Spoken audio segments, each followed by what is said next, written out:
Hello dear students, कैसे हैं आप सब लोग। मैं आप सब लोगों को एक बार फिर संख्यान एजुकेशनल इंस्टीट्यूट के यूट्यूब चैनल पे वेलकम करता हूं। Myself Rahul Dudi, did my BTech from NIT Jaipur. I have a teaching experience of more than 6 years, और इन 6 ईयर्स में मैंने थाउजेंड्स ऑफ स्टूडेंट्स को आईआईटी जेई और नीट जैसे कॉम्पिटिटिव एग्जाम्स के लिए ट्रेन किया है। I am the founder and director of Sankhyan educational institute Delhi, ex assistant professor Akash institute Delhi and farmer head of chemistry department Byju's Delhi. तो आज का जो अपना टॉपिक रहेगा वो बेस्ड है laws of chemical combination, class 11 chapter number 1 some basic concepts of chemistry का ये पार्ट है। इस टॉपिक में मैंने आपको बताया था लॉज ऑफ केमिकल कॉम्बिनेशंस कौन कौन सी तरह के हैं। तो लॉ ऑफ मास कंजर्वेशन सबसे पहले हमने बात कर ली थी इसकी, ये हम लोग पढ़ चुके हैं। सेकंड रहेगा लॉ ऑफ कांस्टेंट या फिर definite proportion, law of multiple proportion. ये तीन लॉज हम लोग पहले के वीडियोस में पढ़ चुके हैं। अगर आपने वीडियोस नहीं देखे हैं तो मैं डिस्क्रिप्शन में उनका लिंक दे दूंगा, आप पहले उन वीडियोस को जरूर देखें। आज की जो अपनी क्लास है वो है गैलुसैक्स लॉ ऑफ गैसियस वॉल्यूम और एवोगैड्रोज लॉ पे बेस्ड, इनके बारे में। चलिए टॉपिक स्टार्ट करते हैं। कौन कौन सा, सबसे पहले गैलुसैक्स लॉ ऑफ गैसियस वॉल्यूम करेंगे और फिर आपका आएगा एवोगैड्रोज लॉ। तो पहले गैलुसैक्स लॉ ऑफ गैसियस वॉल्यूम की बात करते हैं। देखो, सबसे पहले ये जो हेडिंग लिखा है इसको एक बार आप दोबारा पढ़ो। गैलुसैक्स लॉ ऑफ गैसियस वॉल्यूम्स, मतलब ये जो लॉ होगा वो वॉल्यूम की बात करेगा। और किसके वॉल्यूम की बात करेगा?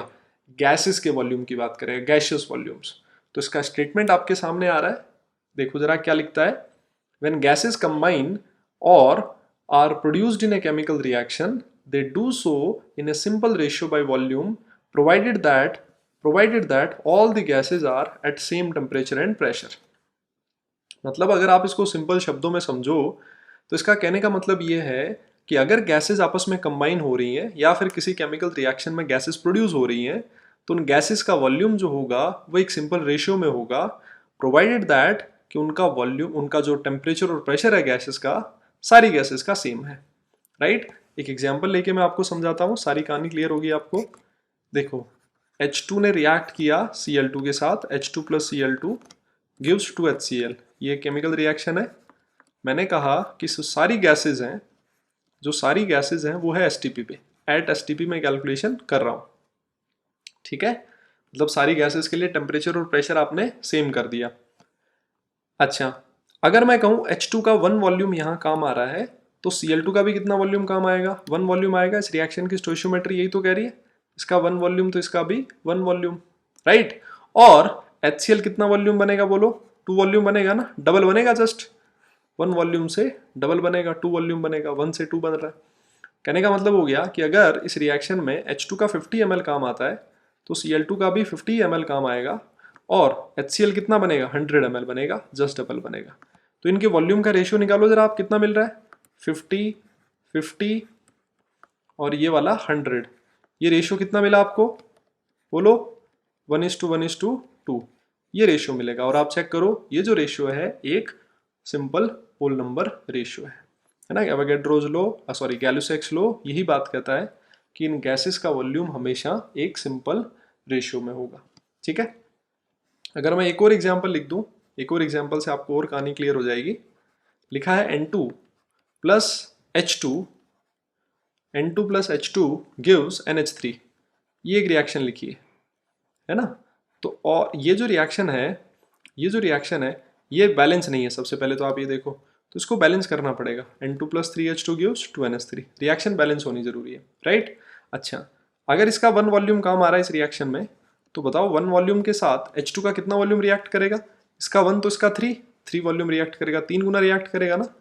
और NH3 कितना बनेगा? इसका 1 तो इसका 2 है ना, दुगुना बनेगा, 2 वॉल्यूम NH3 बनेगा।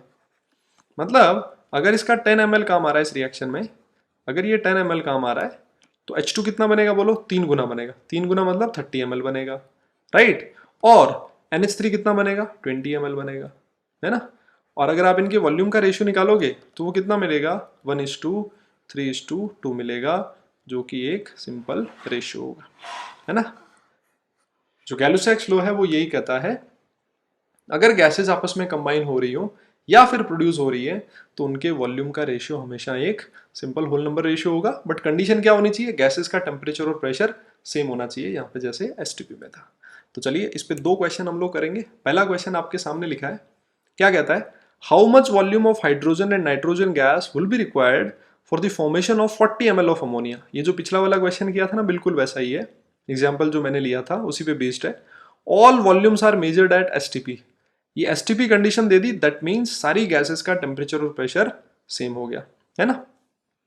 तो सबसे पहले रिएक्शन लिखो जरा, क्या हो रही है। N2 रिएक्ट कर रहा है किसके साथ, H2 के साथ, और क्या बन रहा है, अमोनिया। जैसे इसने कहा वैसे मैंने रिएक्शन लिख दी। बैलेंस करना है तो ये लो, इसको बैलेंस कर दिया, राइट। फिर मैं क्या बोलूंगा, अगर इसका 1 वॉल्यूम काम आता है, 1 वॉल्यूम मतलब मान लो इसका 1 ml रिएक्शन में काम आ रहा है, H2 का कितना काम आएगा, 3 ml, और NH3 कितना बनेगा बोलो फटाफट, 2 ml।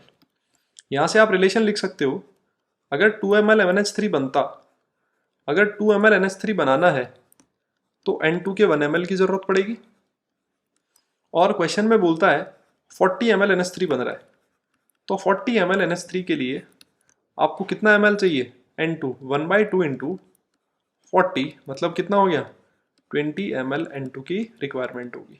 तो N2 का वॉल्यूम आपने निकाल लिया, और किसका वॉल्यूम पूछ रहा है, हाइड्रोजन का भी वॉल्यूम पूछ रहा है। आप इसको एक और रिलेशन लिखोगे, आप बोलोगे 2 ml NH3 अगर आपको बनाना है तो उसके लिए 3 ml H2 की जरूरत पड़ेगी, राइट। और क्वेश्चन में बोलता है 40 ml NH3 चाहिए आपको, तो उसके लिए हाइड्रोजन कितना चाहिए बोलो, 3/2 इंटू 40। तो ये हो जाएगा, अगर आप इसको सॉल्व करोगे तो 60 ml H2, राइट। बोलो क्लियर है मेरे हिसाब से, इसमें कोई प्रॉब्लम नहीं है। तो N2 का वॉल्यूम 20 ml, H2 का वॉल्यूम 60 ml, है ना। यही वाला रिलेशन आपको काम में लेना था, 1:3:2 के रेशियो में वॉल्यूम रिएक्ट करेगा, ठीक है। एक और क्वेश्चन आपके सामने लिखा है, लिखता है 10 ml ऑफ प्रोपेन गैस। तो सबसे पहले मुझे एक चीज बताओ, प्रोपेन का फॉर्मूला क्या होता है, क्लास 10th में आप लोग पढ़ के आए हो, प्रोपेन इज C3H8, ठीक है। क्या करना है उसका, कंबशन करना है। कंबशन मतलब ऑक्सीजन की एक्सिस में आपने बर्न कर दिया। तो ये एक हाइड्रोकार्बन है, हाइड्रोकार्बन के कंबशन से क्या बनता है, CO2 प्लस H2 बनता है। इस रिएक्शन को बैलेंस करोगे, देखो कार्बन को बैलेंस किया, इधर मैंने 3 लिख दिया, हाइड्रोजन 8 है, इधर मैंने 4 लिख दिया, ऑक्सीजन कितना हो गया, 6 + 4 10 हो गया, तो यहाँ मैंने 5 लिख दिया। ये एक बैलेंस्ड केमिकल इक्वेशन हो गई, राइट। और इस बैलेंस्ड केमिकल इक्वेशन में मैं ऐसे लिख सकता हूँ कि अगर इस रिएक्शन में 1 ml कंबशन किया तो 5 ml ऑक्सीजन की जरूरत पड़ेगी, ऑक्सीजन के 5 ml की जरूरत पड़ेगी, और 3 ml CO2 बनेगा। लिख सकता हूँ बिल्कुल ऐसा। क्वेश्चन में क्या बोलता है, what is the volume of CO2 obtained in similar conditions if 10 ml of propane gas is combusted. आप इसको ऐसे लिखोगे, अगर 1 ml C3H8 का कंबशन हुआ तो उससे मिलता है आपको 3 ml CO2, ऐसे लिखूंगा मैं। और कहता है 10 ml का अगर आपने कंबशन करवा दिया, 10 ml C3H8 के कंबशन से बोलो कितना ml CO2 बन जाएगा, 30 ml CO2 बनेगा, है ना। तो वॉल्यूम का जो रेशियो होगा वो एक सिंपल रेशियो होगा, provided that all the gases are at same temperature and pressure. तो यहाँ पे भी लिखा है सिमिलर कंडीशंस, मतलब टेम्परेचर और प्रेशर की कंडीशंस दोनों केस में सेम है। आई होप ये चीज़ आपको समझ आई होगी। चलिए अब बात करते हैं एवोगैड्रोज लॉ की। सबसे पहले इसका मैं स्टेटमेंट आपके सामने लिख देता हूँ। स्टेटमेंट क्या कह रहा है देखो, बहुत ही आसान सा स्टेटमेंट है। Equal volume of the gases contain equal number of molecules provided that all the gases are at same temperature and pressure. Example इसका, एग्जाम्पल वही जो थोड़ी देर पहले हमने एक एग्जाम्पल लिया था, H2 + Cl2 gives 2HCl, ये हमने एग्जाम्पल लिखा था, ठीक है। तो यहाँ देखो, यहाँ पे इस रिएक्शन में 1 वॉल्यूम काम आ रहा है अगर H2 का, तो Cl2 का भी 1 वॉल्यूम काम आएगा, और HCl का 2 वॉल्यूम बनेगा, राइट। तो ये कहता है, एवोगैड्रोज लॉ कहता है कि अगर गैसेस का वॉल्यूम सेम है ना, तो उनमें नंबर ऑफ मॉलिक्यूल्स भी सेम होंगे। तो अगर 1 वॉल्यूम ऑफ H2 में n मॉलिक्यूल्स प्रेजेंट है, अगर H2 के n मॉलिक्यूल्स H2 के प्रेजेंट है, तो Cl2 के भी 1 वॉल्यूम में n number of molecules he present होंगे। और HCl का वॉल्यूम डबल हो गया तो नंबर ऑफ मॉलिक्यूल्स भी डबल हो जाएंगे, 2n number of molecules present होंगे। बात समझ रहे हो मेरी। ये फर्स्ट एग्जांपल, वॉल्यूम अगर सेम है तो नंबर ऑफ मॉलिक्यूल्स भी सेम होंगे। एक और मैं एग्जांपल दे देता हूँ इसी पे एक और एग्जांपल लिखते हैं। जो दूसरा एग्जांपल लिखा था हमने, N2 प्लस H2, और मैं बैलेंस साथ साथ ही कर देता हूँ, N2 plus 3H2 gives 2NH3। ये हमने केमिकल रिएक्शन लिखी थी, अमोनिया का फॉर्मेशन हो रहा है। इस रिएक्शन में N2 का अगर 1 वॉल्यूम काम आ रहा है तो H2 का 3 वॉल्यूम काम आएगा और NH3 का 2 वॉल्यूम का फॉर्मेशन होगा, है ना। ml लीटर कुछ भी लिख सकते हो वॉल्यूम की जगह। तो अगर 1 वॉल्यूम में N2 के n मॉलिक्यूल्स प्रेजेंट है, N2 के n मॉलिक्यूल्स अगर प्रेजेंट है तो मुझे बताओ 3 वॉल्यूम में कितने प्रेजेंट होंगे। 3n molecules of H2 present होंगे और NH3 के कितने वॉल्यूम होंगे, कितने मॉलिक्यूल्स होंगे, 2n मॉलिक्यूल्स प्रेजेंट होंगे, है ना। तो स्टेटमेंट वापस सुन लो, सिंपल शब्दों में अगर मैं समझाऊं तो क्या हो गया कि अगर गैसेस का वॉल्यूम सेम है तो उन गैसेस के नंबर ऑफ मॉलिक्यूल्स भी सेम होंगे, बट कंडीशन वापस वही होनी चाहिए कि गैसेस का टेम्परेचर और प्रेशर सबका सेम होना चाहिए, ठीक है। तो आज के लेक्चर में हमने बात करी सबसे पहले गैलो-सैक्स लॉ ऑफ गैसियस वॉल्यूम की और उसके बाद एवोगैड्रोस लॉ की, ठीक है। आज की क्लास में हम लोग इतना ही करेंगे, ये 2 ही टॉपिक डिस्कस करेंगे। अब मैं आपको हमारी लाइव क्लासेस के कुछ बेनिफिट्स बता देता हूँ। अगर आप हमारी लाइव क्लासेस ज्वाइन करते हैं हमारे साथ तो आपको हर एक लाइव क्लास का रिकॉर्डेड लेक्चर्स का एक्सेस मिलता है, जिसको आप अनलिमिटेड नंबर ऑफ टाइम्स देख सकते हैं। ऑनलाइन टेस्ट एंड क्विजेज हम लोग टाइमली कंडक्ट करवाते रहते हैं, उसका शेड्यूल हम लोग बच्चों को पहले से प्रोवाइड करते हैं। आपकी प्रिपरेशन कहाँ चल रही है, कितना आप परफॉर्म कर पा रहे हो अच्छे से, कहाँ पे आप में कमी आ रही है, कौन से क्वेश्चंस टाइप के क्वेश्चंस आप नहीं सॉल्व कर पा रहे हो, ऐसी सारी डिटेल एनालिसिस आप लोगों के साथ शेयर की जाती है। कॉम्प्रिहेंसिव स्टडी मटेरियल आप लोगों के लिए प्रोवाइड किया जाता है, ऑब्वियस वो ई मटेरियल की फॉर्म में ही होगा अभी। और ये जो मटेरियल होगा हमारी एक्सपीरियंस फैकल्टी द्वारा खुद से डिज़ाइन किया हुआ होता है। डाउट रिमूवल सेशंस बहुत ही इंपॉर्टेंट, हम लोग बच्चों के लिए इंडिविजुअली डाउट सेशन भी प्रोवाइड करते हैं। आप अपने डाउट्स क्लास में भी पूछ सकते हो, बट अगर फिर भी आपको अलग से डाउट सेशन लेना है तो वो भी हम लोग बच्चों को प्रोवाइड करते हैं। और वैसे भी हमारी क्लास का जो मैक्सिमम स्ट्रेंथ होता है वो 20 होता है, तो हम लोग डाउट्स वगैरह भी क्लास के साथ में ही बड़े आराम से सॉल्व कर पाते हैं, ठीक है। तो ये हमारी संख्यान की टीम है, फिजिक्स केमिस्ट्री बायो और फिजिक्स केमिस्ट्री मैं खुद हैंडल करता हूँ, मैथ्स शिवम भार्गव सर हैं, फिजिक्स कार्तिक पांडे सर और प्रेरणा गोम बायोलॉजी हैंडल करती हैं। तो मिनिमम एक्सपीरियंस अगर आप टीम का देखेंगे तो वो 6 ईयर्स है। ये कुछ प्रोग्राम्स हैं हमारे ऑनलाइन प्रोग्राम्स, जो आप अगर लेना चाह रहे हैं, इंटरेस्टेड हैं, तो आप हमारे साथ, ये कॉन्टैक्ट नंबर मैंने दिए हैं, इन कॉन्टैक्ट नंबर पे किसी भी नंबर पे कॉल करके इन प्रोग्राम्स के बारे में और ज़्यादा इन्फॉर्मेशन प्रोवाइड कर सकते हैं। प्रोग्राम्स क्लास 9th के लिए 4 year integrated course, 2 year integrated course है।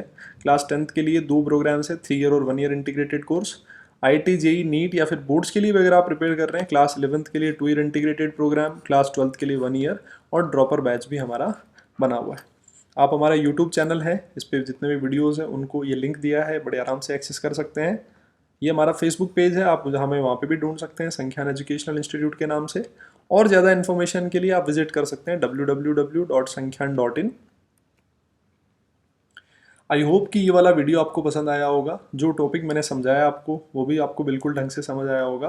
तो अगर समझ आया हो तो आप हमारा यूट्यूब चैनल ज़रूर सब्सक्राइब करें, अपने जितने भी फ्रेंड्स हैं उनके साथ इसको ज़रूर शेयर भी करें, ठीक है। और बेल आइकन को प्रेस करना बिल्कुल नहीं भूलना, जिससे हमारे जितने भी वीडियोज़ हैं लेटेस्ट अपडेट उनको आप तक पहुंचती रहेगी। चलिए आज की क्लास के लिए बस इतना ही, मिलते हैं जल्दी नेक्स्ट क्लास में। तब तक के लिए आप अपना ख्याल रखें और खुश रहें।